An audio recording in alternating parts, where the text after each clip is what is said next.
Hi there, and welcome to the Explaining History YouTube channel. This is one of the videos I do that is very introductory and has some real basics of studying history in school. And today we're going to start really right at the beginning of what most people study. We're going to look at the Norman conquests of England in the 11th century. Beginning in 1066. Now, I'm not going to talk about the Battle of Hastings today. I'm going to talk about what happens after that, about how William the Conqueror treats England. So, following the battle, he marched from Hastings to Dover, and then he went to Canterbury. Now, Canterbury is a very important place for any want to be English king to go. It is the centre of English church life, and then from there he marched to London, and the Londoners don't give in right away. They refuse to give in, and so he spends some time, a couple of months,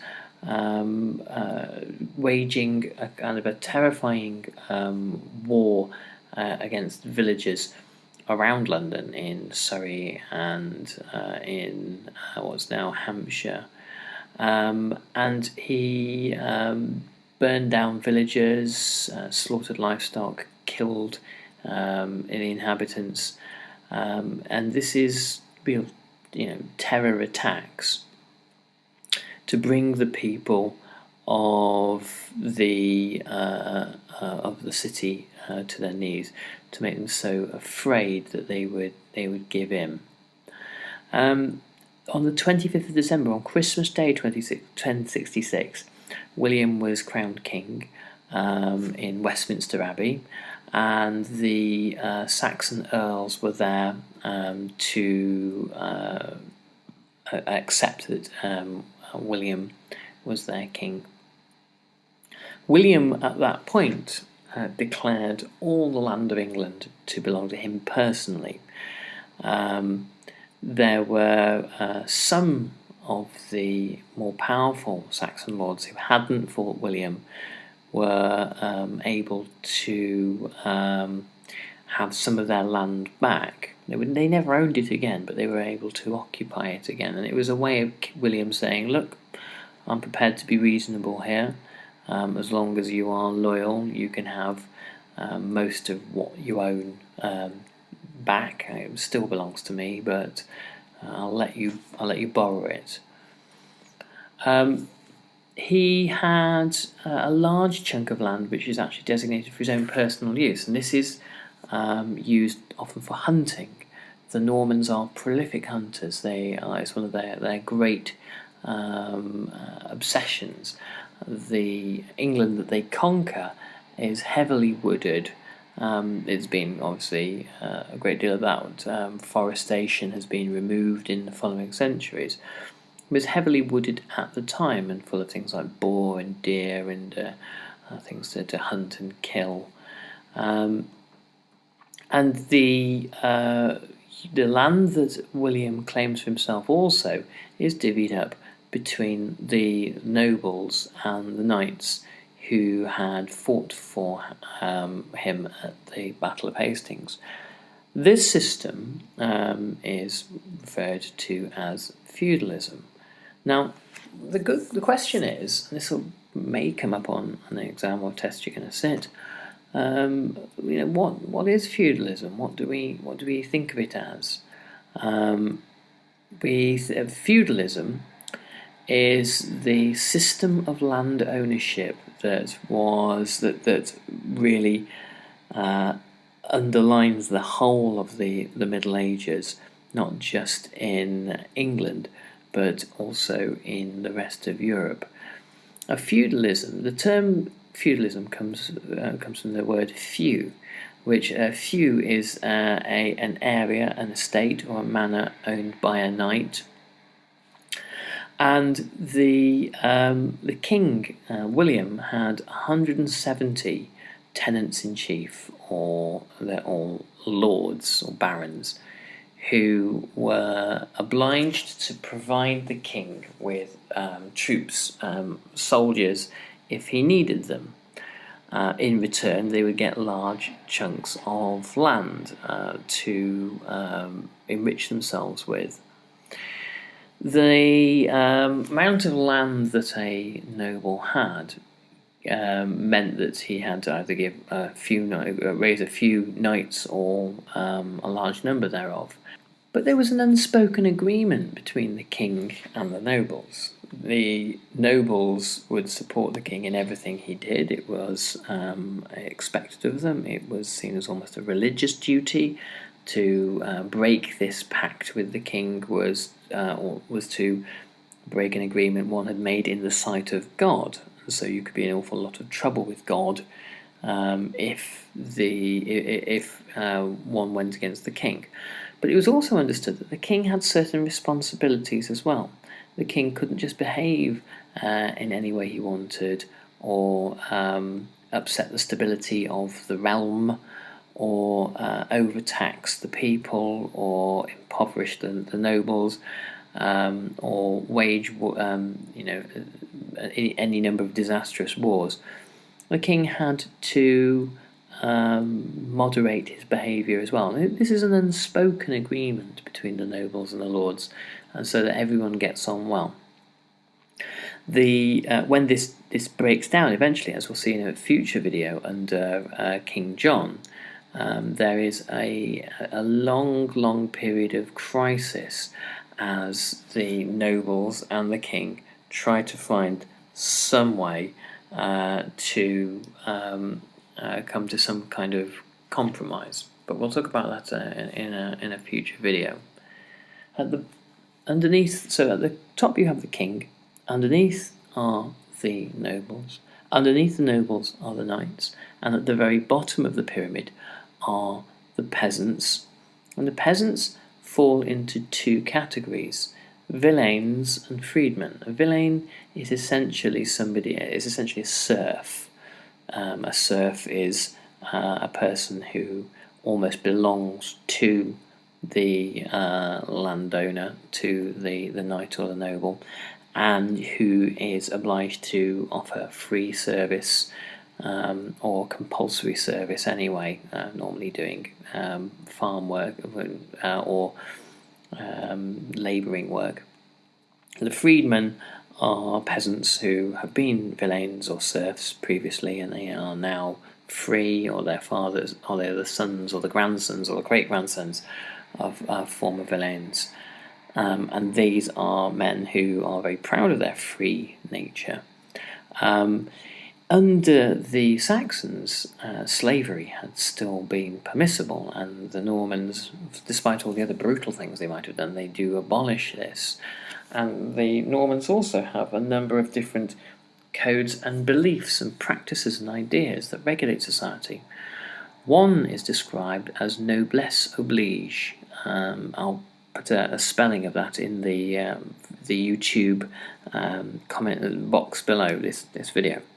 And noblesse oblige meant the obligations of the nobles. So it was a case of I do for you, you do for me.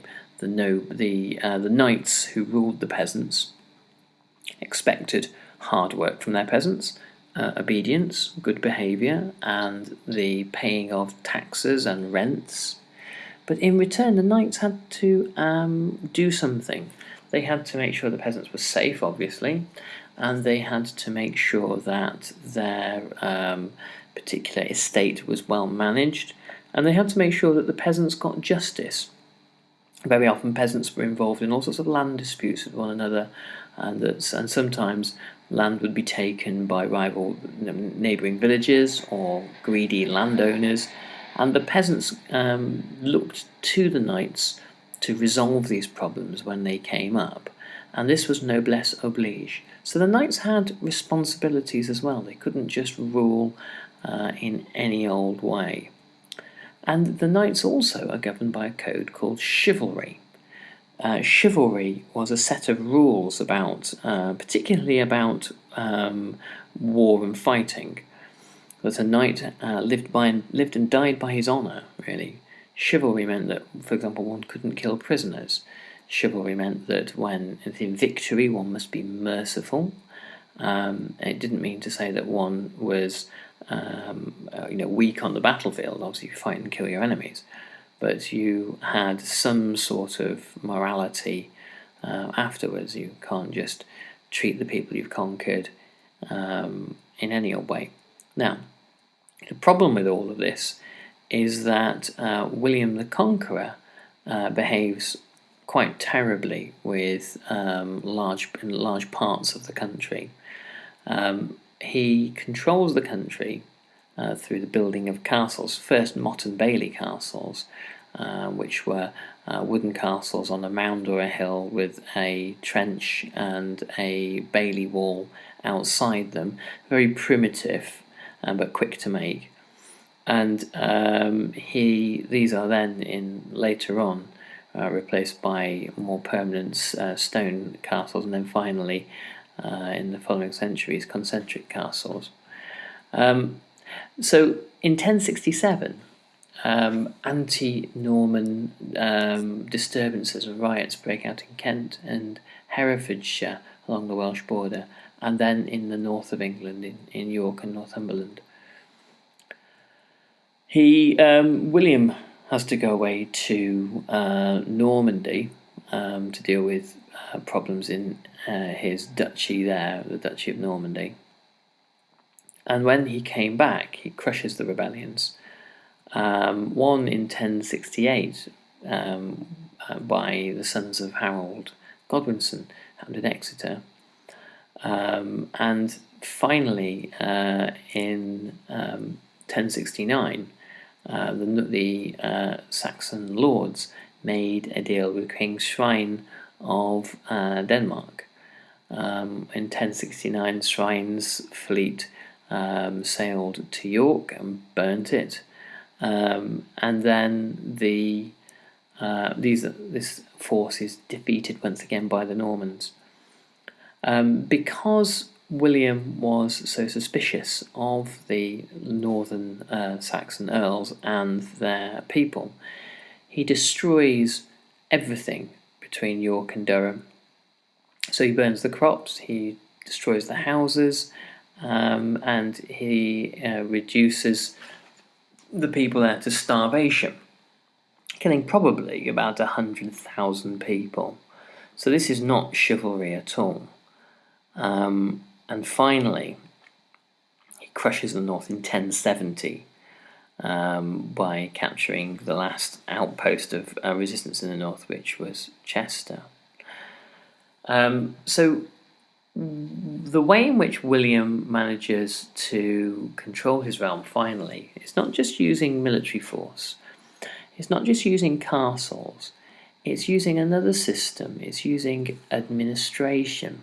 He continues to have rebellions, and the final one is in 1083, which makes it nearly 20 years since the Norman Conquests, which is a very long time to be fighting uprisings and to control the realm. But he decides to create a survey of the entire nation, of the entire nation's wealth. The information that he gains from the survey would give him an idea about how many people there are in the country, what wealth they have, and therefore how much tax they can pay. It would also give him an idea about who owns what. In taking over from the Saxons was a very confusing affair, and the question of who owns the land and who owns livestock and whatever is very poorly recorded, and sometimes it's very confusing. So he wanted to find out for himself who owned the wealth. And it also meant that if he knew how many people were in one town or another, it could help him to work out how best to defend the country, because he could see on the map where most of the people were, and it would also show him where the potential troops that he could raise were from. And so he needed to know about England thoroughly. So this begins in 1083, and he sent out his officials to from every large city to every town, to every village, to every tiny little hamlet in all of England. And they find out an awful lot of information. They return and they compile all this into a tome called the Domesday Book.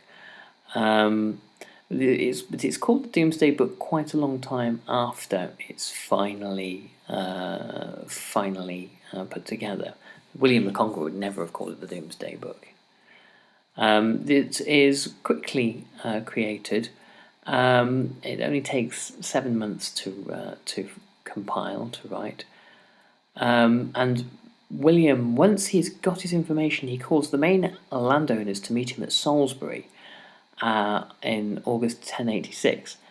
And he says, right, well, I know what wealth you've got, and I know what land you have. And these would have been not all Norman nobles as well, some of them Saxon. And it gave him an immense degree of power over them.